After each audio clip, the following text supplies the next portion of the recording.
Today, I want to unpack veganism. This expression of wanting to not eat meat, not just for religious reasons, but for cultural reasons, or really ethical and moral reasons, is something that's entered the forefront of our conversation in the recent years. So I want to know, Kaylin, do you hold any beliefs about what is right and wrong in terms of how we should treat animals, or whether or not we should even eat animals at all? Should we ostracize hunters? So, this is an interesting topic to talk about today, especially because I believe veganism is maybe not exploding, but it's certainly becoming more relevant in people's lives as more and more people find it an attractive lifestyle. And I think many people have many different reasons for choosing vegan or a vegan lifestyle, but I'm glad you bring up the whole ethical discussion of it, because that's certainly been an argument I've heard. And personally, I don't quite follow it. Like, I'm not entirely convinced that it makes sense to me, the ethical debate. However, I will give at least some credit to veganism in general, because the sustainability of, livestock and seafood, it's quite difficult to manage. And oftentimes, you'll see that companies are finding loopholes and finding ways to make more money off consumers, and that usually means casting to the side caring for the environment and using, the most effective and efficient ways of gathering, seafood or animal product. And usually that's very resource intensive. So, in the argument of humanity will suffer in the future if we keep eating animals all the time, I think that's a fair argument. I think, ignoring this whole idea of caring for other animals and stuff, not to say that they don't have feelings or any of that, I don't think there's a lot of research to suggest, the level of metacognition that some animals have compared to humans. Now, there is some, like on certain species of animals, but I'm not entirely convinced yet. So, I'm kind of halfway. I think, we should probably stop mass producing livestock and seafood in farms, or just, carpet consuming them in the ocean with giant nets, since that has negative impacts that return back to human life. So that's kind of where I sit. It really does depend on how you view veganism as someone who supports it or opposes it, like you said. But let's just look specifically at veganism for the sake of the environment. Let's start there. And then we can transition from different versions, different reasonings behind veganism, and then dissect them from there. So the environment. People don't realize one of the, if not the leading cause of methane in the atmosphere is cows. It is factory farming cows, obviously for milk, beef. But we don't know that. We just simply see a package at Walmart. We buy it, we eat it, it tastes good. And we say, well, this is just part of the natural selection of life. Humans have metacognition, right? But if we want to look specifically at the environment, even in an anthropogenic way, we are actually damaging our future. There's a strange phenomena that's particularly bad in America, and the research supports this. We're not very long-term oriented. We're phenomenal at short-term gains economically, but we fail to realize the danger of our impacts. And this growing distrust of the scientific community certainly isn't helping anyone. It's leading to flat Earth and the like. But it is an interesting phenomenon where In fact, changing your diet can have a humongous impact on the environment. So the real question is, how do you value that relative to other means of saving the environment? Because from my understanding, going on a vegan diet saves the environment, does a lot more for climate change than stopping driving and using public transportation ever would. But to most people, it seems like a much more foreign and much less reasonable venture.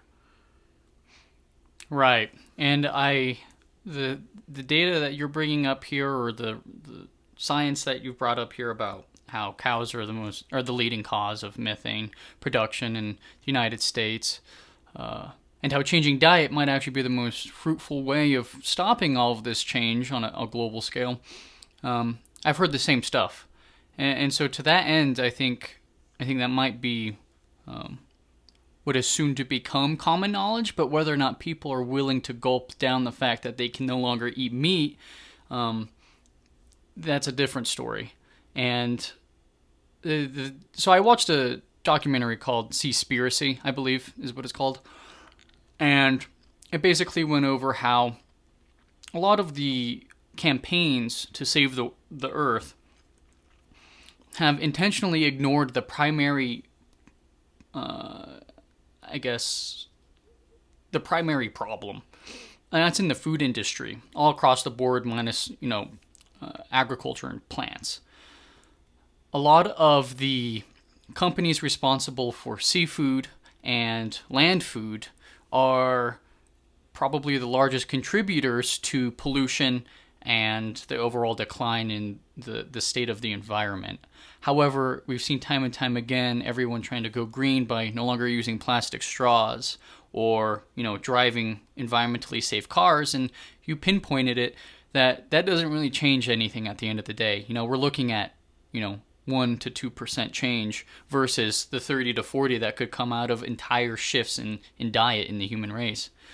And so to that end, I agree when you say that America is very nearsighted when it comes to problems.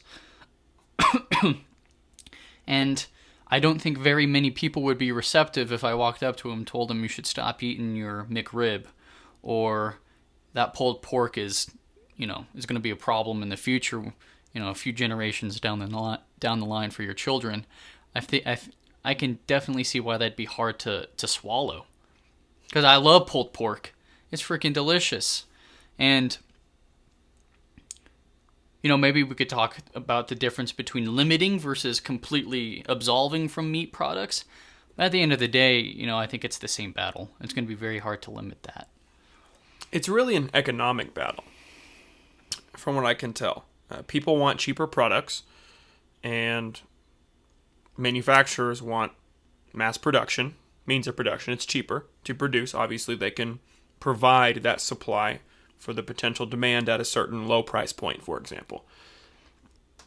Partly that's the case, and then also partly it's a matter of marketing, because the idea that eating a certain food has a humongous impact on the environment is not intuitive. There's no politics around having a quote-unquote clean diet insofar as methane production is concerned. The only conversation is around whether or not lithium-ion batteries in a Tesla are that much better than gasoline. That's the conversation we're having, and that is a good conversation to have, especially if you own Tesla stock. Very beneficial to you, of course.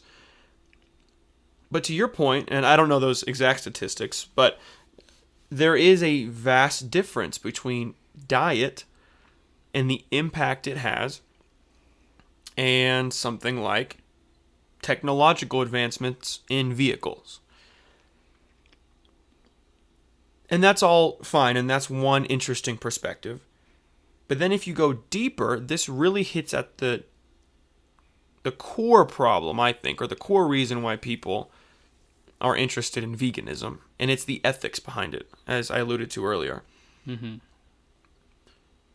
Partly it's the ethics of choice, the idea that, well, I get to choose to kill what I want or eat what I want in the same way I get to choose an electric vehicle or not if I want to. But as we learn more and more about animals, about mammals, and this may be a point where we disagree somewhat, it strikes me as clear that while some version of metacognition is not equivalent across the animal kingdom, consciousness, in some sense, is absolutely clear. So there's an interesting dynamic of, is metacognition, the idea that you can be self-aware, is that what makes you worthy of not being forced to suffer? Or is it simply the having the ability to suffer? Because consciousness generally would deem, at least at a high level, you could still suffer, but you don't have any self-awareness. You can't fix the problem. You can't analyze your pain, but you still have that physiological response.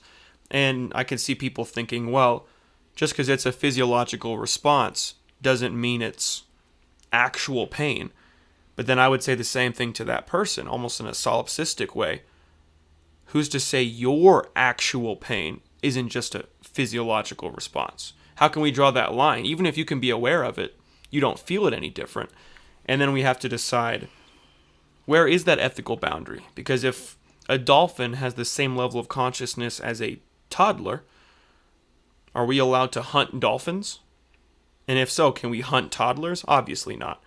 So it's an interesting conversation to have around the state of consciousness and our place in the animal kingdom as a species. Right. So I definitely don't think it's ethical to mass slaughter animals in the methods that we're doing today, that we're carrying out. I don't think... so here's my point to this. Let's say someday in the future we can develop a way to communicate with animals in a way that helps us understand their experience, in a way that allows them to convey it efficiently and accurately to us, right? Some fantastical future where this happens. I'm on board for starting to legislate and talk more seriously about, on a case-by-case basis, animals and their place besides us in the animal kingdom. Right now, though, I mean, we have no way of really knowing other than, knowing that they feel pain, right? And that's definitely proven in most animals, that they can feel pain. Not insects, though. I don't believe they have a different receptor system for, getting attacked. But, like mammals. And to that end, I'm not entirely convinced we can talk about ethics when that's so far been entirely created by, a human perspective. In this future that I mentioned where we can communicate with other animals, I think it's more realistic then to start, considering the idea of universal ethics of treatment of species.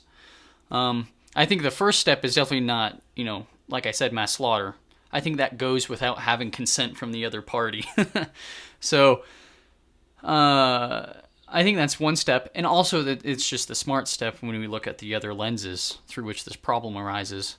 But, ethically, I'm just not entirely sold yet, because in nature, right? Now, don't get me wrong, lionesses and lions and all sorts of other creatures don't have McDonald's to run to and $2 to spare to buy, a couple of cheeseburgers. So they got to eat each other. But I don't think once through their minds they think about the ethical or moral implications of them slowly eating a still, living creature as they sustain themselves.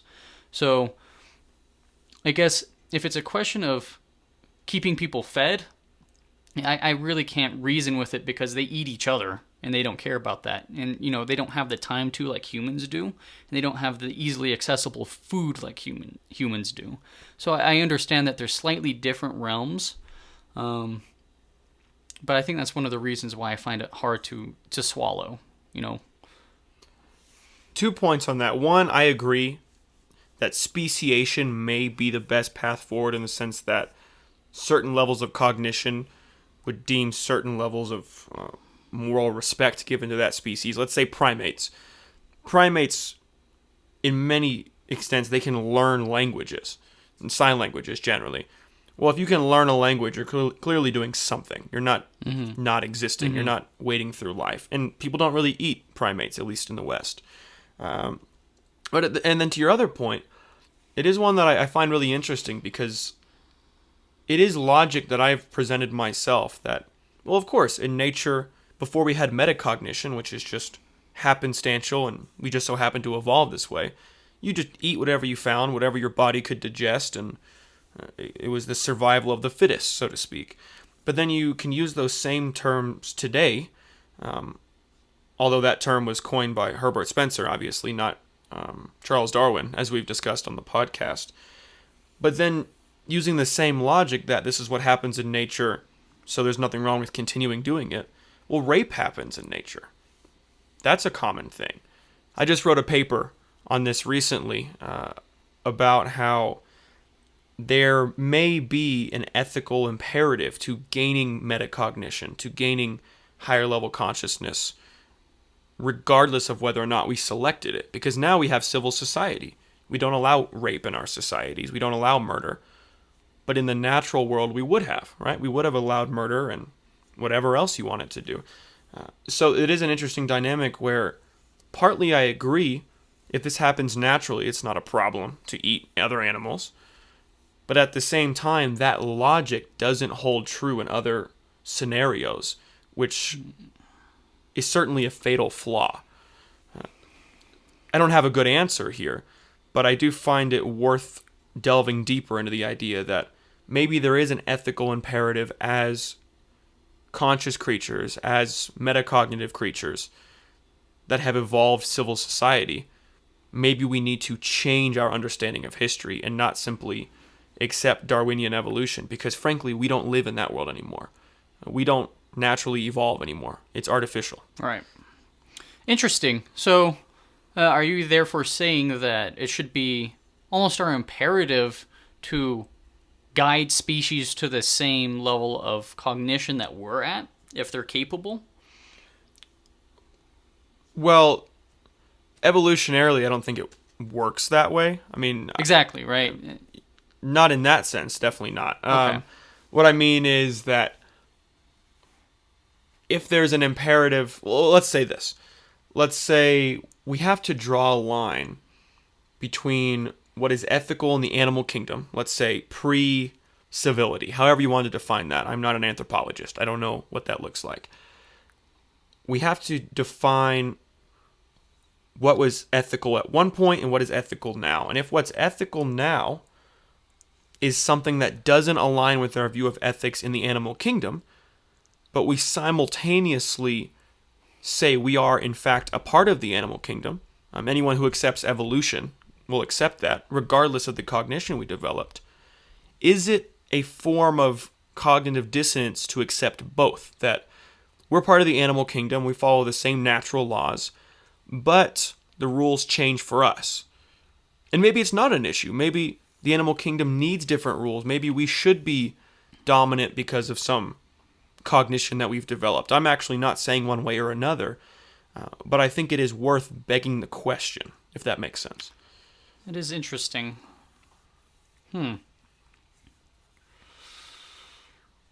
So, I guess I'll kind of segue into a kind of answer to this whole discussion of ethics that I think I have now. So, honestly, for me, it's still mostly economic, why I would consider going vegan.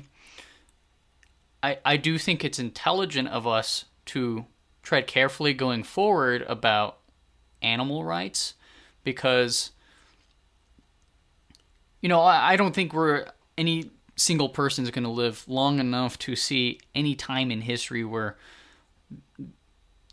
animals will start being on similar levels to humans, unless there's something I don't understand about how animals learn or develop, or if there's any such thing as like rapid evolution in synthetic environments or whatever. I don't know.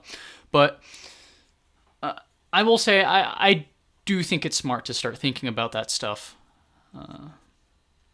And whether or not cognition or, the other thing that's often used to relate to animals is pain.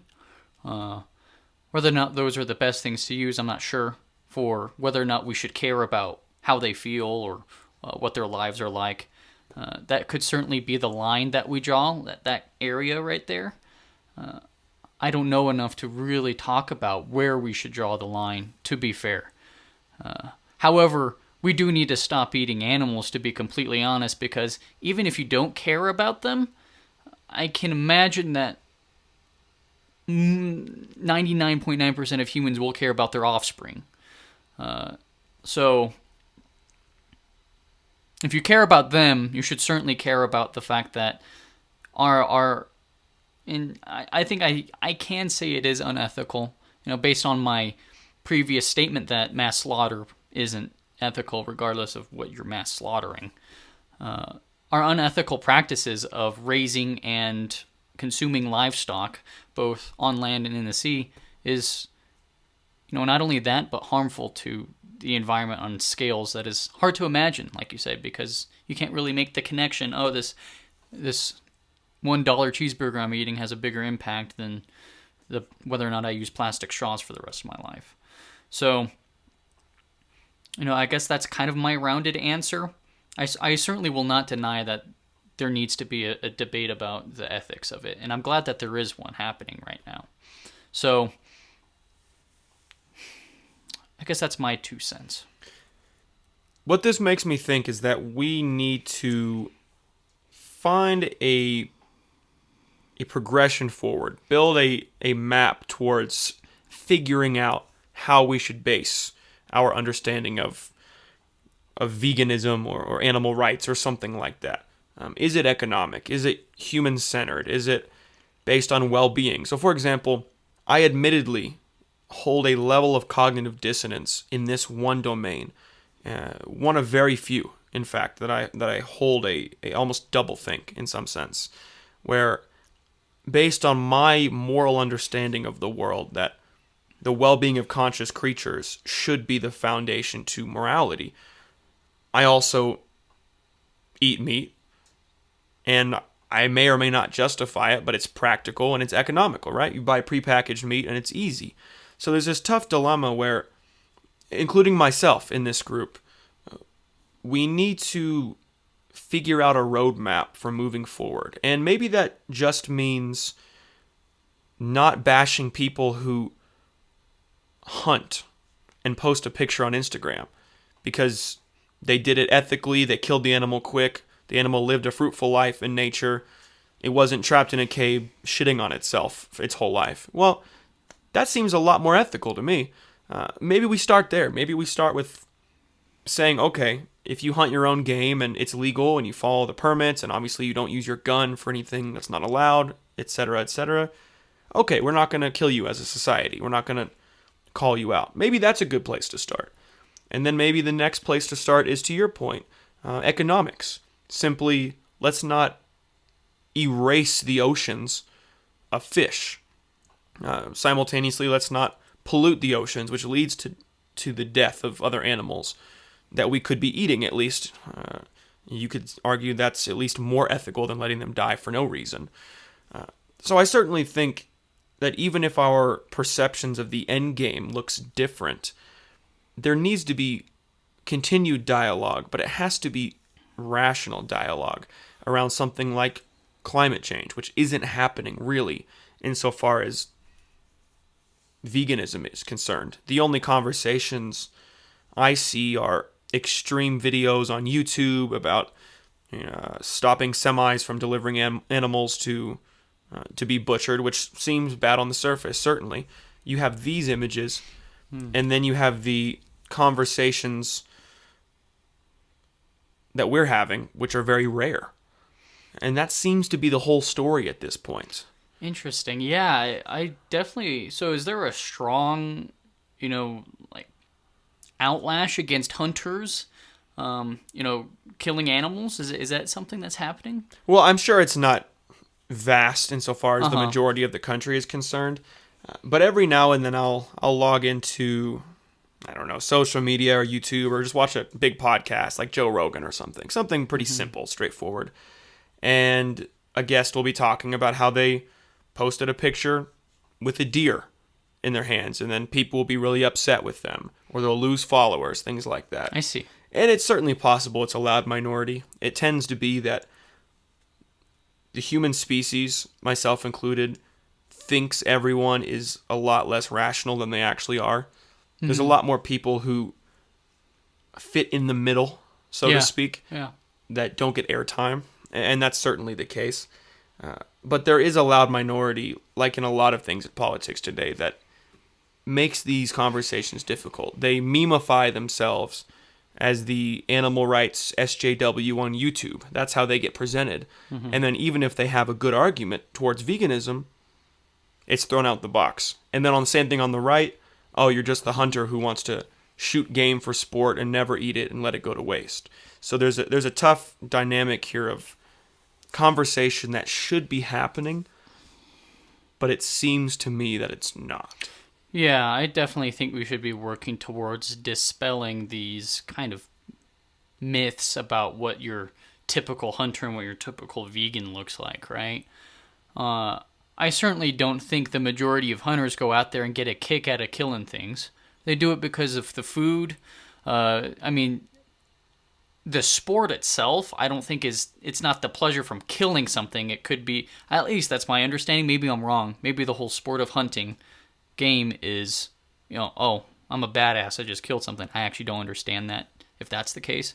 But there's so much more to hunting, at least in the little experience I've had, that there's a lot to enjoy out of it outside of, pulling the trigger and taking something out. And on the flip side, I've totally seen vegans be called tree hugger, hippie weirdos. And, I definitely think both sides don't quite understand what the main problem is, honestly. I think we could put it in a way that could appeal to both sides, quite frankly, because this impacts you, and eating animals. This impacts humans regardless of whether you're a hunter or a vegan.